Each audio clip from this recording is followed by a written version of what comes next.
So I want to thank you for allowing our organization to come in over the next few weeks.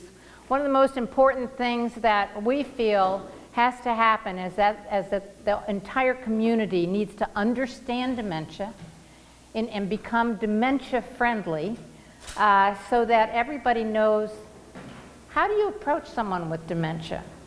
And we want to teach that because it's so important, not only for the person with dementia, but for their family, for the community. So let me start off with this. Would you know what to do if you saw a little lady out here in the lobby and she knows she's supposed to be doing something? She's not sure what it is because she has lost the context of time, place, and person. It's been pixeling away, if you will. So she's out there in your patio out there, and she's just looking around. It's an important place. She's not sure why she's here, but it's really important. And anxiety is going through her. And she's by herself, and she feels isolated. So she feels anxiety and isolation, and she's not quite sure what to do, and you walk up to her and you say, "What can I do for you?" And she walks up to you and she says, "I have to find my mother." All right? You know what your answer is? You have to find your mother. Let's go. All right? I'm going to talk a little bit about that because one of the things that we do is we bring a dementia experience to the community and we teach you this. But right now we're going to go over some of the basics of that. First of all, a little bit about how the brain works. All right, and I'm not medical. I don't have a medical bone in my body, so this is very much in layman's terms. Your brain has to give you an answer. Its job is to give you answers. Right or wrong, it's going to give you answers.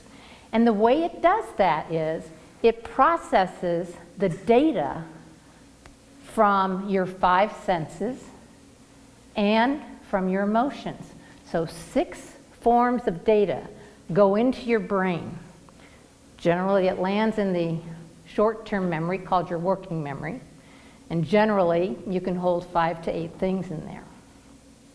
And then it goes out to the various parts of your brain to decide, okay, what does that mean? What does that mean? What's the answer I'm supposed to give the person I belong to? All right? That's your brain's job. What happens is that the emotions become part of that job. And a lot of people don't think about that. But think about this, if you're thinking about the data that's going in.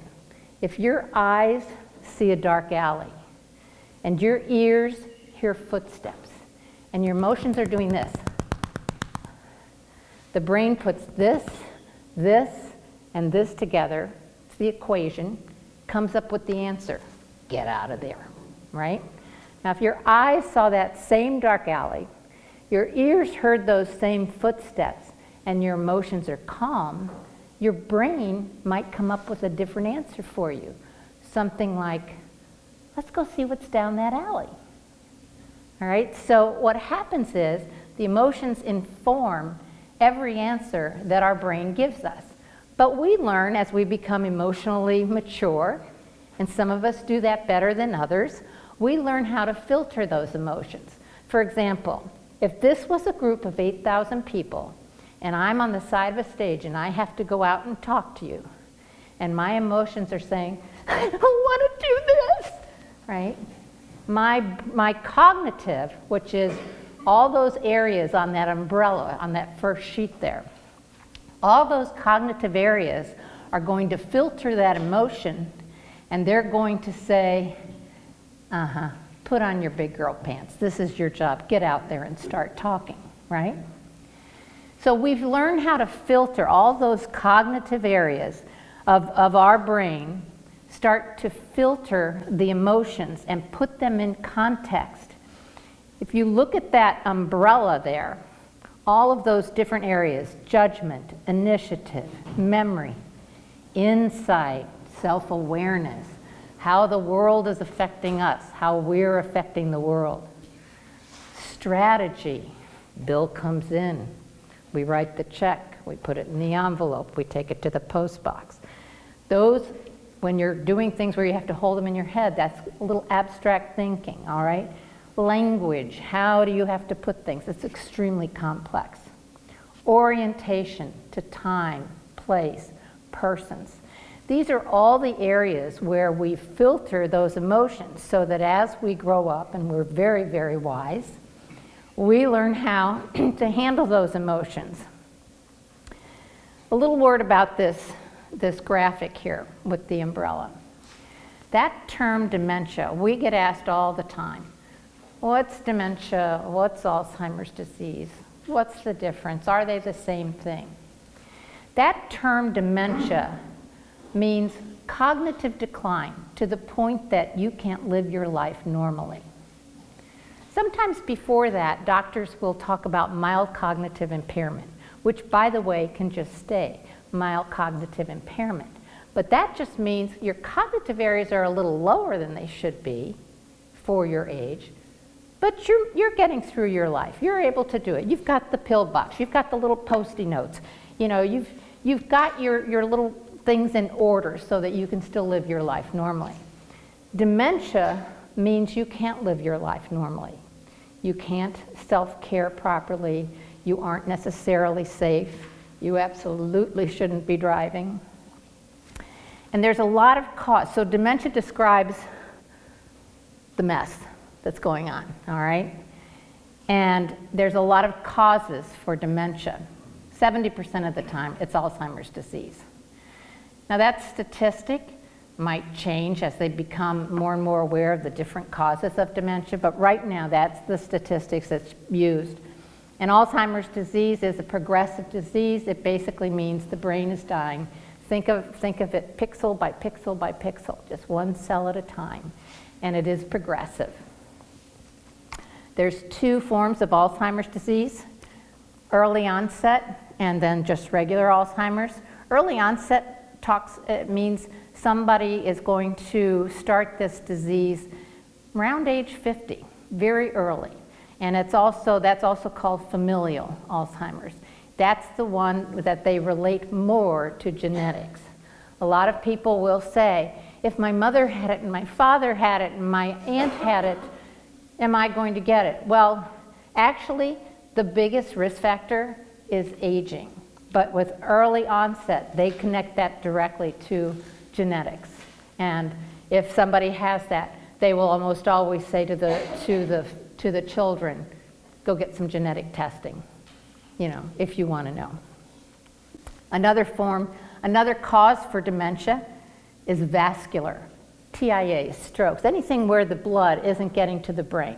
All right, you'll see a lot of that. There's one called Lewy bodies dementia. When I first started working with the Alzheimer and Parkinson Association, I hadn't really heard of that very much, and it wasn't getting diagnosed a lot. But imaging, they're learning how to diagnose it a little bit better. But it's a very it has certain characteristics to it. Lewy bodies can present as hallucinations and aggressive. It can, but then another moment you're perfectly lucid. It can present as a sleeping disorder. It can present as a movement disorder. And it's often linked with Parkinsonism type of conditions. So Lewy bodies has a shorter run usually than Alzheimer's. And all these are just statistical, all right? It doesn't mean if one thing happens, it's all gonna happen. Frontotemporal lobe, there's a lot of conditions under frontotemporal lobe, but those dementias generally have that social filter is where you see that gap. My father-in-law had that, and we would take him out to the diner, and I'll never forget this. We're all sitting there, and he looks at the waitress, and he says, well, you're fat, black, and stupid. So with this, we began handing out the little cards, which we have at our office. Please excuse our family member, he has dementia. And then we try to yeah, and then we just didn't take him back there. So there's a lot, but there's a lot of other things that can cause dementia, as you can see from there. Parkinson's, sometimes that will go, that Parkinson's is another progressive neurological disease. It is going through the brain, and it can certainly cause dementia. There are a lot of different things, drugs, alcohol, there's all kinds of things that can cause it. But these are the ones that we see the most. And I think I mentioned a minute ago, but I can't remember. The biggest risk for Alzheimer's is aging. And you know, there was a gentleman that lived in Vero Beach. He had this wildly successful life, and he, I don't know, he worked for Pfizer when it bought Warner Lambert, or whichever way that went. Massive, massive life. And he was diagnosed with Alzheimer's and went around the nation raising funds for research. And he said, you know, I brought Lipitor to the world so we could all live longer, and I've got Alzheimer's.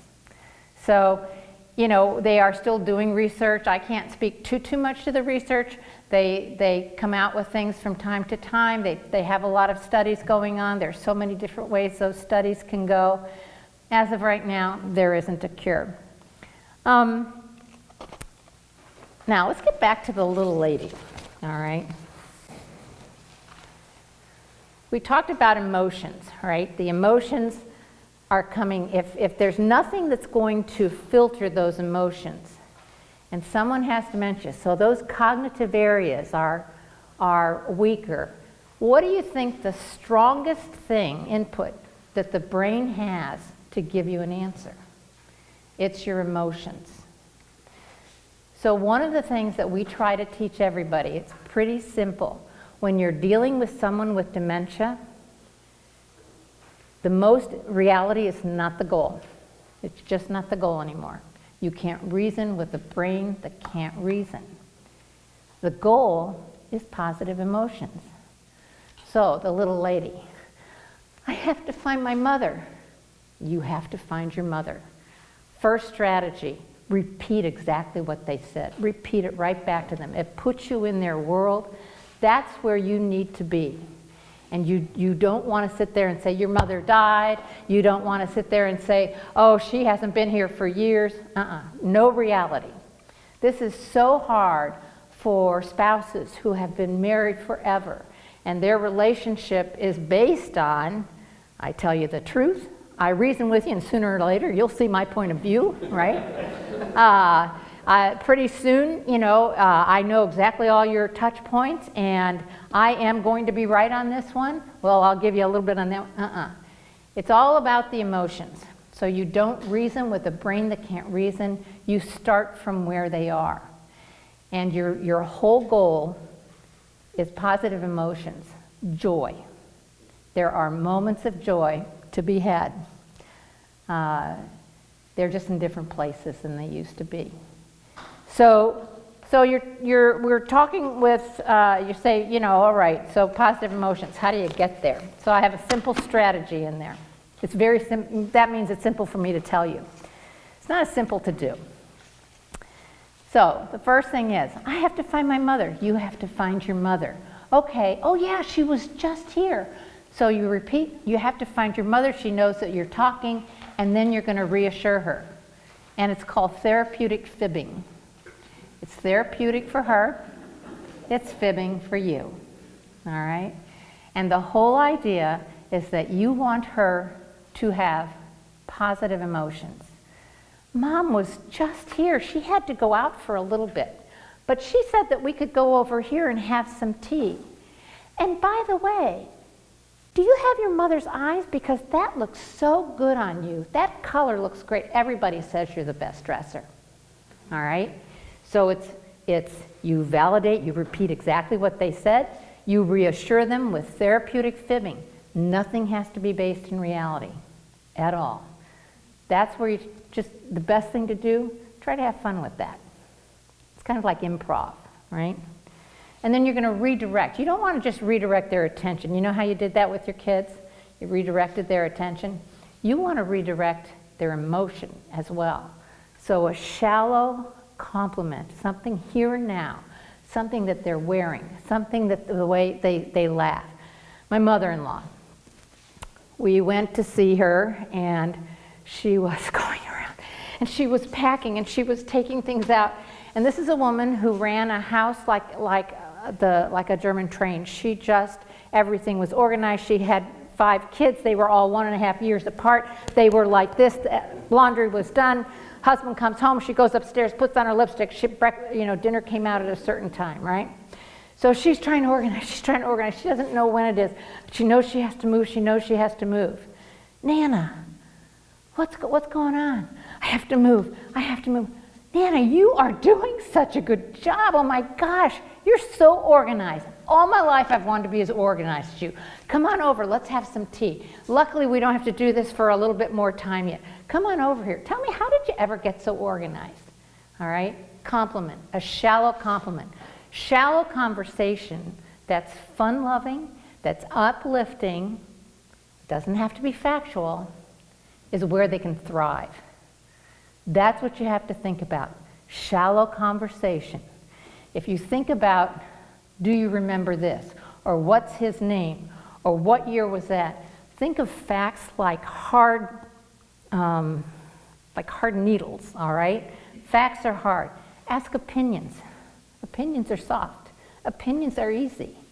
Opinions can be anything, and there's not an accountability for them. So don't try to make them accountable for anything real. Just make them feel good. And that's the whole idea of it. Like I said, it's pretty simple for me to tell you, isn't it? But when you've been living with somebody for 50 years, 40, 50, 60 years, and you have to change your perspective, the best thing we can tell you is think about that quote, if you can't change the direction of the wind, you adjust your sails. You have to change. They can't. They cannot. Their brain won't let them. That's why being a caregiver is 3 times harder than any other form of caregiving. If you're trying to take care of someone with dementia, my mother had Lou Gehrig's disease, couldn't move anything from the chin down. However, she ruled from her pillow. She ruled. She ruled the house. She ruled a good part of the community.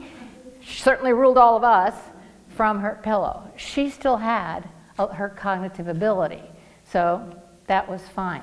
But trying to take care of someone when you're losing them and you're losing the facts, you have to switch it and think about the emotions. And that's the basic that we try to teach wherever we go. Keep it simple. Just repeat what they said. Reassure them. Therapeutic fibbing, that's key. If you have kids, you know what I'm talking about, right? And then just redirect their emotions, because it's the emotions that you want to think about. Tell you a little bit about our organization, and then maybe we can just have some questions. And our mission, we started off back in the 1980s as a support group. There weren't any support groups in Indian River County. And a woman who had a husband with Alzheimer's and a woman who had a husband with Parkinson's found each other through an ad in the paper. And they started the Alzheimer and Parkinson's support group. And that's what they were for years. And they worked out of any church that would give them a roof. It was here, it was community, it was Christ by the Sea. Anybody who would give them space to meet, that's what they would do. And then eventually they grew and they moved into 2 support groups, and they'd get together for a brown bag lunch, and they'd have, you know, Dr. Schaefer, Marie Conforti, Sam Block, somebody come in and just talk for the lunch, and they'd all get together. They found enough money some years later to get a little office out by the airport, you know, where the storage units are. That was an office. And then they found some money back in 2008, and they found a funder, Johns Island Foundation, and they found John and Joyce Dagels. And they got together enough money to build out the 4,000 square foot space that we have now. We're right over 2 minutes down the road, right over in that Omni building. And what we have now is our whole idea, the mission is that we support families and individuals who are either going through trying to take care of someone with dementia, or if they have dementia, or if someone has a movement disorder like Parkinson's. Our bandwidth is wider than just Alzheimer's and Parkinson's. And we do this through support programs, through education, and through connecting. And so one of the things that we want everybody to know is that nobody has to go through this alone. We can't change the disease, but maybe we can help change your journey with it. Everything we do, we have 42 programs, right? So we've grown,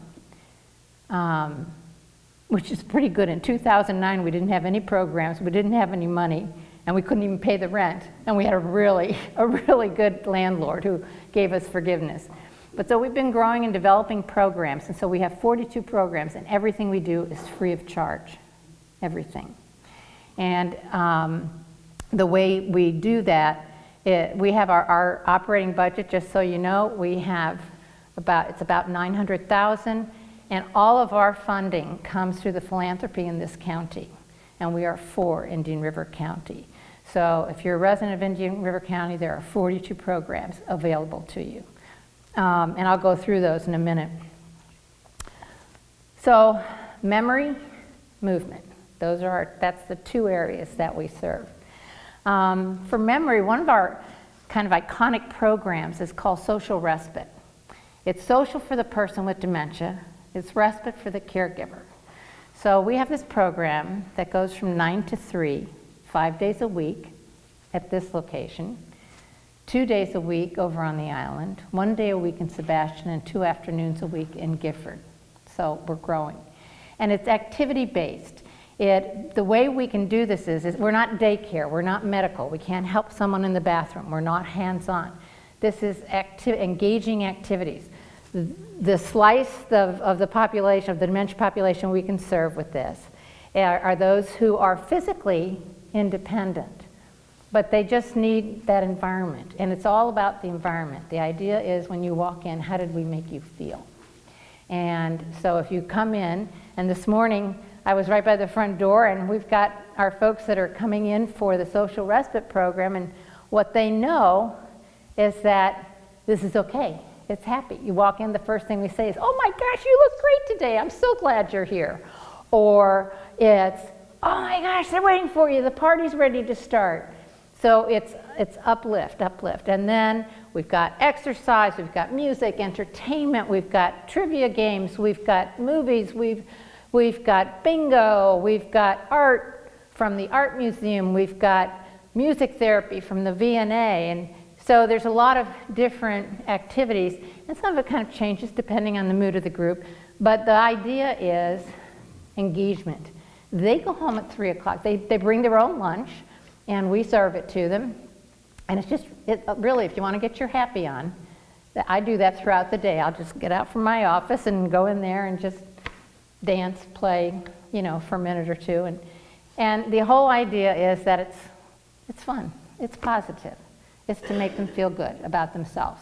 They go home, and the surveys from families tell us they're better. They sleep better. I don't know about eating. We didn't ask that. But how is it at home? And it works for them. And the caregiver knows they have time off. Caregivers have to work time into their, it's funny, you say caregivers have to work into their schedule. It's one more thing a caregiver has to do. But caregivers give. And what we try to tell them is you have to give, but you have to work from the inside out. Your priority has to be your mind and your spirit, your body, then that person you love so much. Because if they don't take care of themselves, what happens to that person? Which is, of course, the common sense. And there is also a pretty big statistic. If you're a senior trying to take care of someone with dementia, there's a pretty good statistic that the caregiver will predecease because of the stress. So our hope is that we can help take away some of that stress. So that social respite program, it works out. It's been working really well. We also have a program, and you'll see that in your folder. It's called Project Lifesaver. About 60% of people who have dementia will have a wandering experience. Project Lifesaver is a program that we collaborate with the Sheriff's Office. And if you look at the front of that brochure, you'll see it's a very ugly looking watch kind of a thing. And it's basically a low jack. Everybody has their own individual radio frequency. And we put it on not just those with dementia, but we also put it on autistic children. We get the funding for it. We buy the equipment. Those cost about $400 each.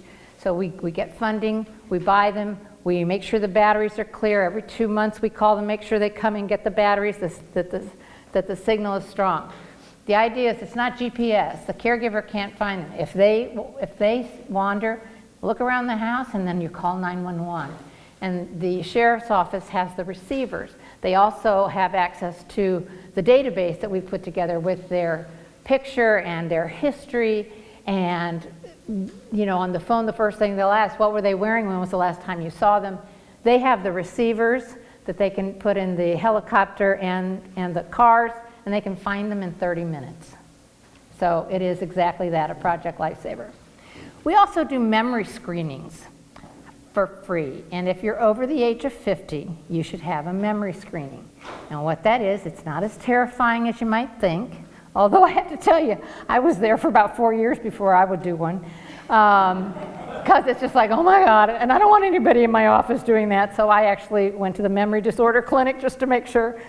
But a memory screening is good to have as a baseline. Do it while you still have your cognitive abilities. This way, 2 years from now, when you think something's wrong, you can do it again. You can see it measures various parts of your cognitive abilities. And we do it for free. All you have to do is call us and we'll set up the appointment. We also have about 16 support groups every month. That is the core of our history. That's who we are. We have them, some of them target. We'll have a men's caregiver support group because men caregivers are different than women caregivers. We have, some for Parkinson's, some for, we have evening time, all different support groups. For movement, for those with movement disorders like Parkinson's, we have 550 hours of annually free movement programs. Every afternoon we have a few movement classes, exercise, balance. Today we started our boxing program. We have Qigong, which puts you into mindfulness. We have music, there's one called tremble clefs because Parkinson's can affect voice and your facial muscles and your breathing. So we have so many classes, and the idea of those classes is that you move, you connect with each other, and you laugh. And then we also have support groups there. We also have a lot of education, and this is something we began doing a few years ago, is really trying to widen up our education because that's really key. If somebody's going to know and be able to tell their neighbor or tell the member of their parish and know where to go, we need to educate. So we have some basics, Caregiving 101. We have one called Stress Busters. How's that sound? It's a 9-week class. We have a memory workout. That's if you have your cognitive, we can teach you how to keep your memory sharp. I haven't taken that. We have the signs of Alzheimer's, signs of Parkinson's. So we have all of these different classes, and we have them throughout the community. We have them at our center. We have them at the libraries. We have them all over. So please look them up because that's really good. We have one other program that is also an educational program, and we call it the Dementia Friendly Community. We can put you through a dementia experience. We put equipment on you. We give you tasks to do, and you can't do them. And they're tasks a 7-year-old could do. And then the first thing we're going to ask you is, how did that make you feel? How did it make you feel? Not what could you do? Because most people, the average is about 2 to 3 tasks. And the idea is to understand when you know you can do something, if this is something you know in your soul you can do it, and you can't, what is that? How does that make you feel? And the answers are generally anxious, angry, confused, disappointed in myself, kind kind of depressed, all of these things were how it makes you feel. And then we talk about how you flip that. How do you flip that emotion in somebody? So, free of charge, how do we do this? Collaborations. We collaborate with the Sheriff's Office. We collaborate with the VNA. They give us all kinds of programs. We collaborate with Brenedy out, the assisted living out at Point West. They have the only indoor saltwater therapy pool. So we have an aquatics class for those with Parkinson's there. With the museum, we have programs with about 3 different programs with the museum. So that's how we do that. We do that through, and fundraisers. We have a walk in the fall. Coming up, we have a fundraiser called Successful Aging. Doesn't have anything to do with Alzheimer's or Parkinson's. Because we figure if you can develop an attitude towards aging successfully, this all will be a lot easier. So we bring in speakers. We've had Rita Moreno, last year Francis Mays. This year we have Scott Hamilton coming in, the ice skater, the medalist. So that's how we do it. We send out annual appeal letters, and that's pretty much how we do it. We rely entirely on the philanthropy in this county. So that's who we are. That's the basics. Now, got any questions? There's got to be a question. Silly question, but There's no silly question. why does it have to be called 2 names, Alzheimer's and dementia? Is there a difference? Because dementia, there's a lot of things that cause, dementia is the state of affairs, all right? That's the cognitive decline, all right? Alzheimer's is a disease, and that causes that state of affairs. Like Lewy body dementia, those Lewy bodies are little proteins, and that causes a dementia. What happens in Alzheimer's, the reason it causes dementia is they have 2 pathologies. They have plaques and tangles. There's a protein called amyloid. We all have it, but we dump it. We don't know, I don't know if they make more of it when they have Alzheimer's or they don't dump it. And it forms waxy plaques in your brain. Then there's another protein called tau, and that your brain, the cells on your brain look like this, all right? They connect, they communicate, they feed through these. Tau is a protein, and it tangles them up so that the cells die. And they're finding a lot of that. The research is going a lot in that direction from what I've read. So Alzheimer's is a disease that causes dementia, all right? So you can have dementia without the disease? You can have dementia, yeah, but there's usually going to be a cause for it, like it could be a stroke. You haven't had enough oxygen to the brain, all right? That made your brain cells die. Frontotemporal lobe, that'll make your brain cells die. A lot of them start in different things. Parkinson's does that, but it just starts in a different place in your brain, but it's also progressive. Lou Gehrig's disease is also progressive, but it starts with the body. Make sense? Dementia wouldn't be as aggressive, maybe? No, dementia is the state of affairs. Dementia is not the disease. Dementia is a group of symptoms, if you like, all right? It's cognitive decline. The others are the disease that caused that to happen. It's kind of like, let's say you have an infection. Something caused that infection, okay? That's how that is. Mm-hmm. Yeah. I don't know what to say. In the long run, you're not going to have a test on it, but it's good to know the difference because people do get those 2 terms mixed up. Any other questions? Yes. Yeah, I'm sorry. Huh? You seem to characterize Parkinson's more as a movement disease. A movement disorder, yes. I'm sorry, a disorder. But my personal observation is that there is cognitive Yes. decline, there is lack of ability to think clearly, It- especially as you go through the cycles of medication and whatnot. Yeah, medication can do a lot of that as well. If you think of a neurodegenerative disease that is progressive, Alzheimer's, Parkinson's, Lou Gehrig's, they're going through the brain, all right? They will hit different people differently. Some people will have Parkinson's. I have a brother-in-law who's had Parkinson's now for about 17 years. Still smart as a whip. But I have another friend who's had it for 15 years, and he was the poster boy for everything you were supposed to do for Parkinson's, you know, exercising and motivation. And now it's starting with the cognitive. Now he can't see it. What happens too with Parkinson's is there's a lot of the medications that have a lot of effects with the hallucinations and that sort of thing. So yes, it can do that. It's basically, it's going through your brain. There's no particular order that I know of to that. Yeah. Peggy, have you included the ideas that are included, say, in Dr. Isaacson's work, his diet and exercise and some other techniques? Him and as well as, I can't recall the other author, but it's a great cover. Right. We've read his work, and we have some families that follow it just very religiously.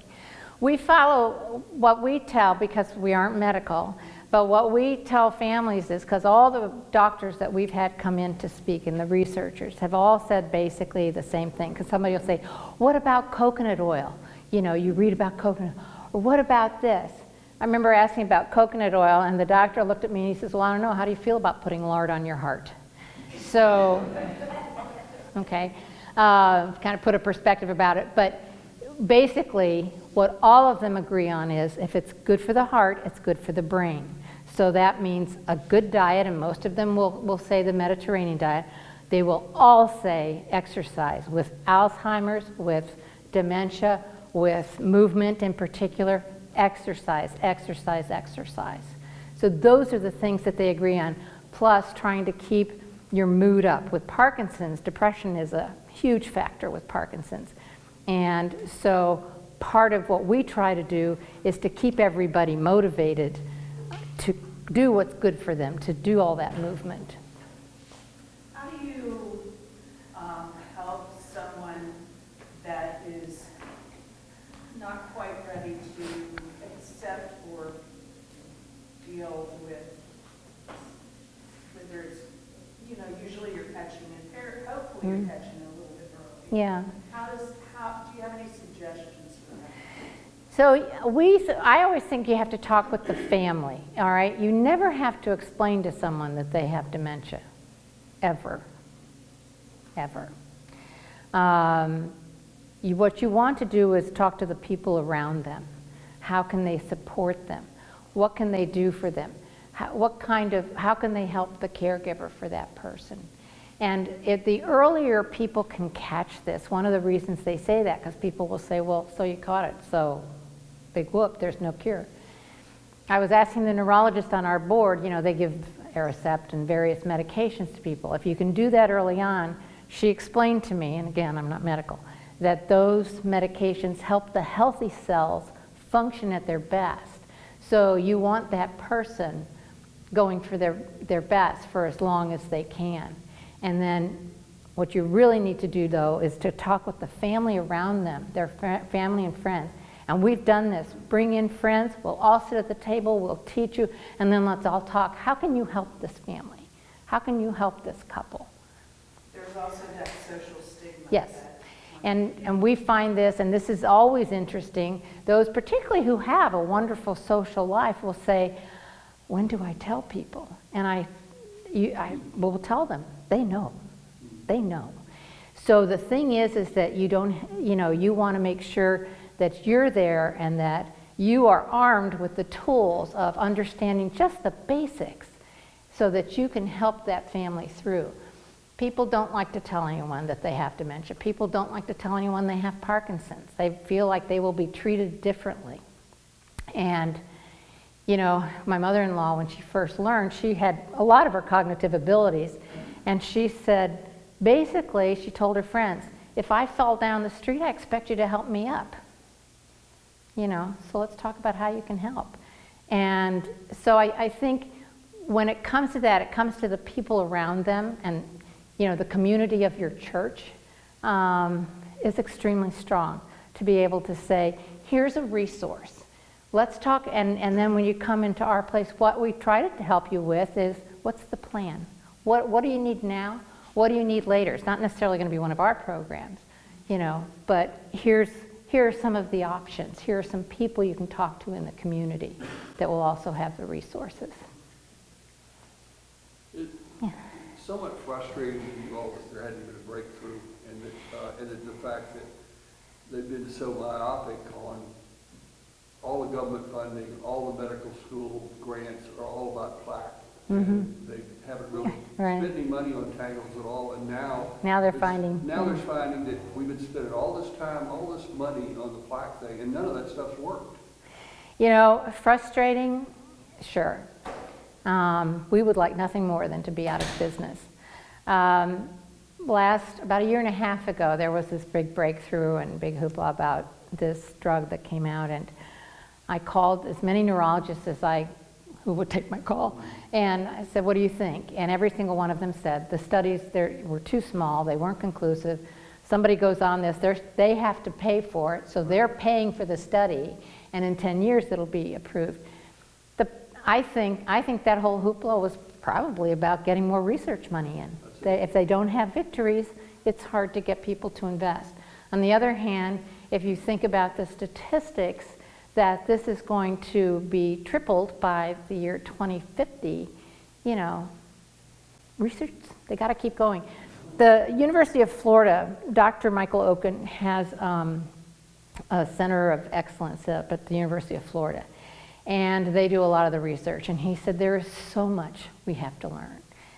For example, on Parkinson's, it's the most complex of neurological disorders, and he said there's so much we have to learn that it just you take these baby steps and then you have to go back and you take the baby steps. So frustrating, definitely. But if you can still figure out a way to have quality of life, and that's our mission, is to help improve the quality of life, that to me is okay for today. That's a good one for me to do today. But when you look at they can cure people of all these other things. I know. And if you look at that chart and you look at age 65, your chances of getting, say, 20%. At 70, it's 50, and if somebody gets 90 years old, they're going to get it. Well, here's what the doctors have told us. You know, it's if by the age of 90, if that's the first you're developing it, that's not Alzheimer's. That's just old age, because our brains do shrink. Want to hear another interesting thing? One of the things that they used to think that people who were well educated or had these big lives and learned and just really used their brain, they used to think that they got Alzheimer's disease worse. And it wasn't that. It was they had created, every time you learn something, every time you're doing something that requires something that you haven't done before, that requires at least 2 of your senses and maybe some gross motor move, learn the tango, learn an exercise, learn a language. You are creating those neural highways, is the best way I look at it. And every time you do that, you're getting a really good second string football team. You can compensate longer. And what was happening was these highly intelligent folks would, by the time that second string fell away, they were further along in the disease.